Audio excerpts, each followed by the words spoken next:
In 2015, the Irish economy grew by an unprecedented 25%. In just 12 short months, it achieved the previous 12 years' worth of growth. Needless to say, that doesn't happen anywhere. The global average that year was 3.1%. Even China and India could only manage 7 and 8. And yet, 2015 wasn't the only time Ireland exceeded all possible expectations. 6 years later, its economy grew by nearly 14%. Today, Ireland is the second richest country in the world with a population over 1 million. Its per capita GDP of $104,000 is 36% higher than the United States. Even more impressive is how recent all this is. 30 years ago, Ireland lagged slightly behind the European average. Now, it's almost 3 times wealthier. In the 70s, 80s, and 90s, it received billions of euros in subsidies from the EU. Today, it contributes billions of euros. Back then, thousands fled the country in search of greener pastures. But since 1996, the flow of migration has reversed. Skilled professionals from around the globe now relocate to the island every year. For all these reasons, Ireland has been called the Celtic Tiger, in reference to the rapid rise of the 4 Asian tigers: Hong Kong, Taiwan, Singapore, and South Korea. There's just one tiny problem. It's not real. These numbers are all real, and these facts are technically true, but what they imply is not. The Irish economic miracle is an elaborate, carefully preserved illusion. To see why, we need to roll back the clock to 1980, the year everything changed. Sponsored by GiveWell, the independent nonprofit whose rigorous charity research allows you and I to make the largest possible impact. In 1980, Apple became the first foreign tech company to manufacture in Ireland. According to CEO Tim Cook, it saw in the country, quote, a community rich with talent and one that could accommodate growth. And in the official corporate version of history, that's where the story ends. Apple took a chance on this small developing nation, and the two grew hand in hand. Apple's press release for its 40th anniversary repeatedly refers to its Irish family and community. But the timing tells a different story. Ireland has pursued business-friendly policies since at least 1956, when it began offering 10 years of generous tax breaks to foreign manufacturers. But after joining what would become the European Union in 1973, it agreed to phase out those incentives starting in 1981. Apple, in other words, snuck in the door right at the 11th hour, securing for itself a full decade of tax breaks during the company's most vulnerable era. It was during this period that Steve Jobs was replaced by the former CEO of Pepsi, John Scully, who initiated a major restructuring. The company was losing billions of dollars, and bankruptcy was on the horizon. Ireland wasn't doing much better. Nearly a quarter of its population was unemployed. So, as its 10-year window began to close, Apple approached the country with an offer. It would funnel nearly all of its worldwide revenue into Ireland, but it was only willing to pay an effective tax rate of less than 2%. And while 2% may not be much, that was 2% the country would otherwise never see. In return, Apple would have a safe place to stash its international profits. Ireland, desperate for whatever cash it could get its hands on, accepted this opening bid without negotiation. The only thing left to do was write the tax code. To make this arrangement legal, it worked backwards, crafting rules that would artificially produce the 2% figure. And just like that, Apple had set its own tax rate. Now, the reason this was possible was IRS Form 8832. Form 8832 doesn't look like much. It's a pretty unassuming 3 pages. But it completely transformed the American tax landscape. Before 8832, US corporations were required to pay US taxes on their worldwide income, whether their bananas were sold in South Carolina or South Africa. Until recently, that rate was 35%. After 1996, US corporations could simply check a box, allowing them to avoid paying this tax as long as their money stayed overseas. A year later, Ireland passed a similar law. Now, companies only had to pay tax in the country where their key decisions were made. In practice, anywhere they wanted. Or, even better, nowhere at all. The trick was that no one was enforcing consistency. In America, Apple could argue its subsidiary was genuinely Irish. Over in Ireland, Apple could simultaneously argue it was really based somewhere else, like Bermuda. That was step one. Apple had created a low-tax Irish subsidiary, but it still needed to move its international profit into that company. When you walk into an Apple store in Munich and buy an iPhone, that profit needs to somehow end up in Apple Ireland, not Apple Germany. The solution was intellectual property. IP is the perfect vehicle for tax avoidance because it's A, extremely valuable. Who could argue that the Apple logo isn't worth a fortune? And yet B, extremely difficult to value. Who's to say it's worth 1 trillion and not 1.2? By moving around these priceless yet intangible patents, logos, and other trademarks, Apple could move its profit too. It simply gave the rights to use its IP outside of the Americas to its Irish subsidiary. Then, whenever it sold an iPhone in Munich for, say, $100, Apple Germany would have to pay Apple Ireland, let's say, $98 for use of its trademark. Thus, 98% of the profit would be attributed to low-tax Ireland. But there's a wrinkle. Officially, Ireland's corporate tax rate is 12.5%. Recall that to reduce this to less than 2%, Apple declared its Irish subsidiary a tax resident of somewhere like Bermuda, where the rate was even lower. Except Ireland imposes a special 20% tax on transfers to known tax havens, like Bermuda. Apple, therefore, needed to transfer its money through an intermediary, another company, this time in the Netherlands, to which the first Irish company would sublicense its IP. Next, Apple created a second Irish company, which sublicensed the IP from the Dutch one. Lastly, this second Irish company would license its IP to Apple subsidiaries across the globe. Now, all together. You walk into a German Apple store and buy an iPhone. Apple Germany argues that most of the value of that sale was derived from intellectual property it doesn't own. Therefore, Apple Germany pays a royalty to that second Irish company. The second Irish company also doesn't own anything. It too pays a fee to the Dutch company. The Dutch company does the same, forwarding most of the money it's just received onto the first Irish company. Finally, the first Irish company claims its key decisions are made in a small Caribbean country, where the corporate tax rate is at or near 0%. Voila! Apple pioneered this strategy, which became known as the double Irish with a Dutch sandwich, but it was by no means the only corporation to take advantage. Google, Microsoft, and Facebook all did the same. During the 90s and early 2000s, US multinationals made an increasing share of their profits overseas, billions of dollars of which made their way to Ireland.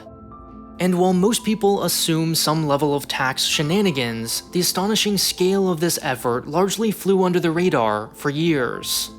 Much of what we know today is only thanks to independent researchers and academics like Emma Clancy, Brian O'Boyle, and Kieran Allen.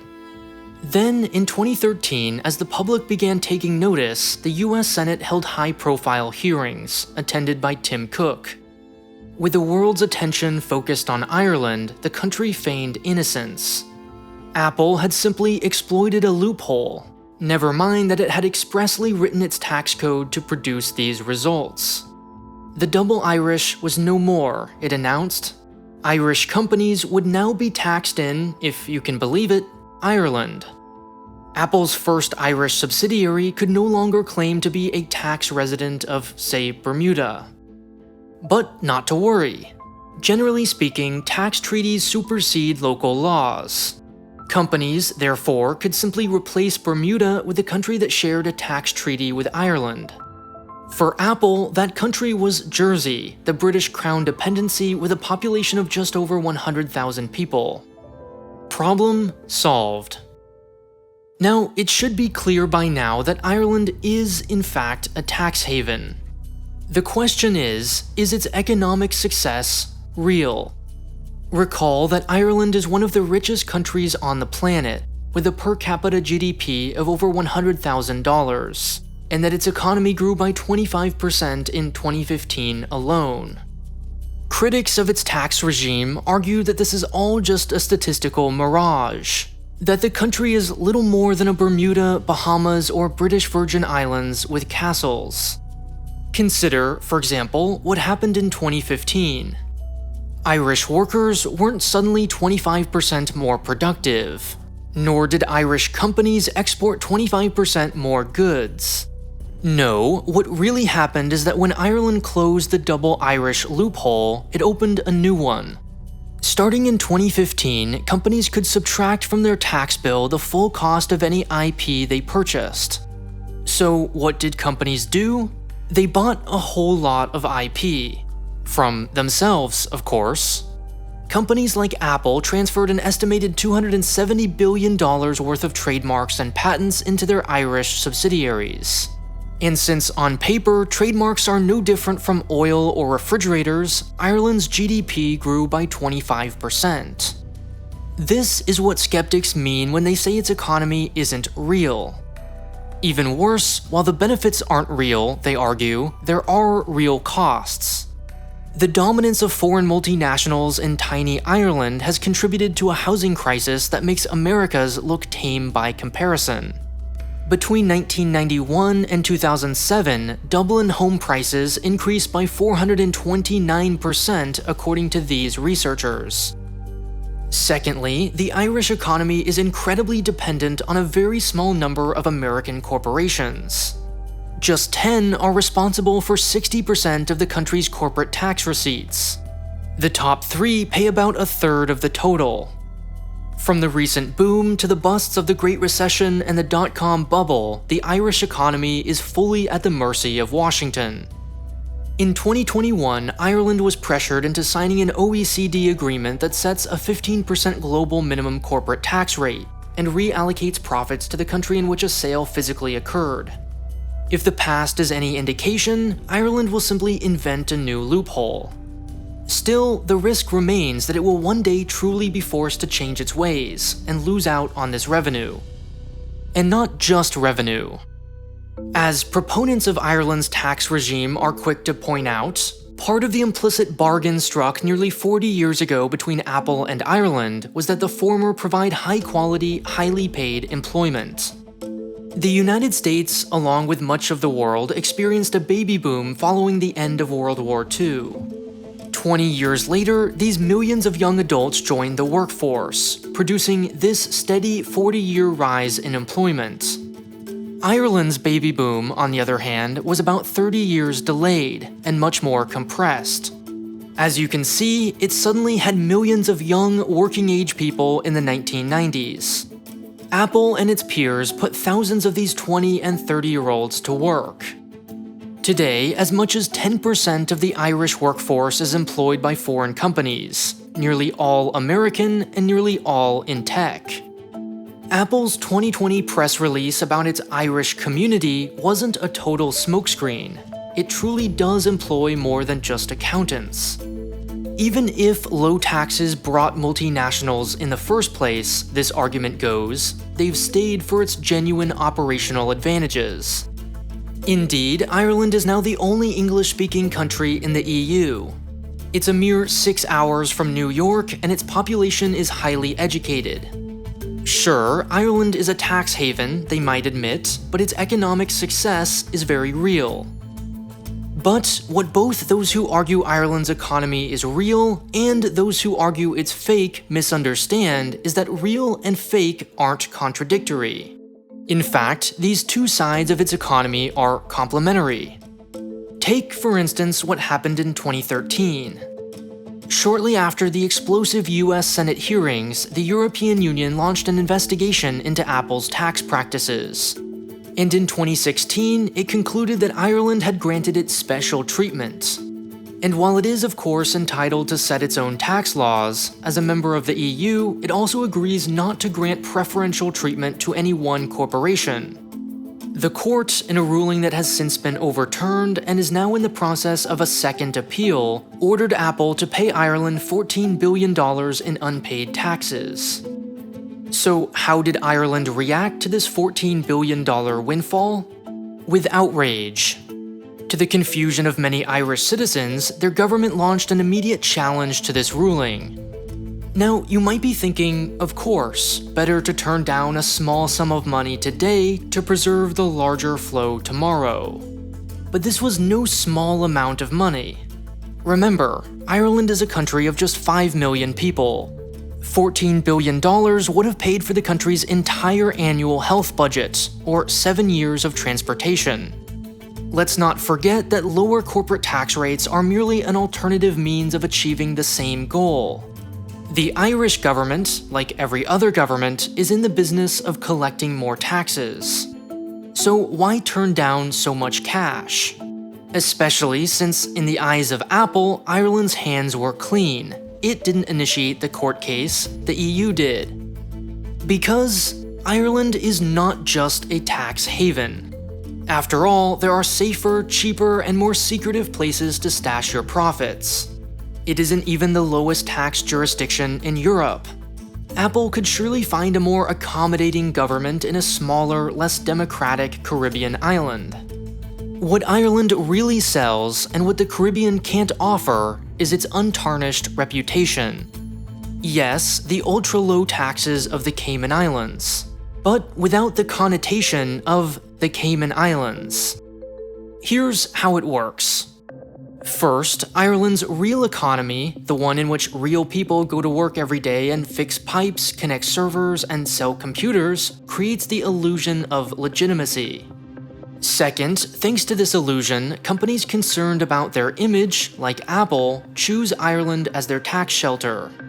Third, in doing so, Apple inflates the country's economic health, creating the appearance of unbelievable wealth.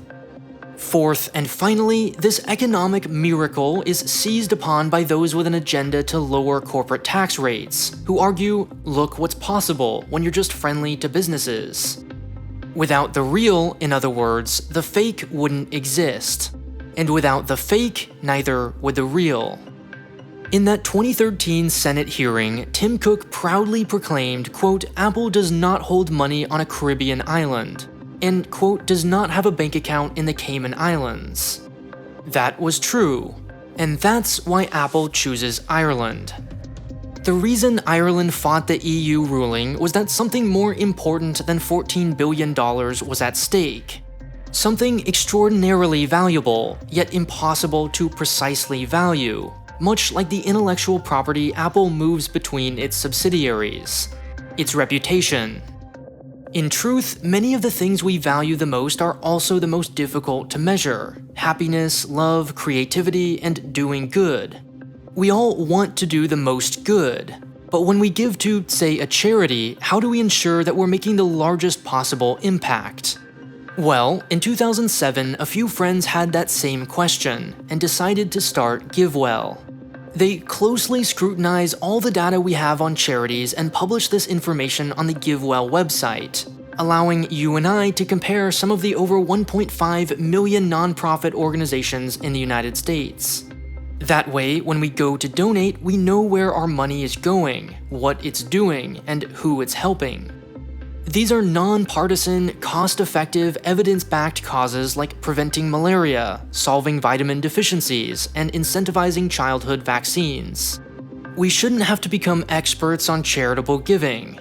When we shop for phones or cars, we search for reviews. So why not outsource that work to charity researchers? What I like about GiveWell is that they don't take any fees. All your money goes straight to the charity of your choice. They've even gone out of their way to advise me not to disparage other charities, which to me is a pretty clear indicator of their values. Plus, right now, new donors can get their entire donation matched, up to $100, before the end of the year as long as funds last. So hurry now while you still can and go to givewell.org, that's givewell.org, or click the link in the description or on screen now, then choose YouTube and enter Polymatter at checkout to do twice as much good.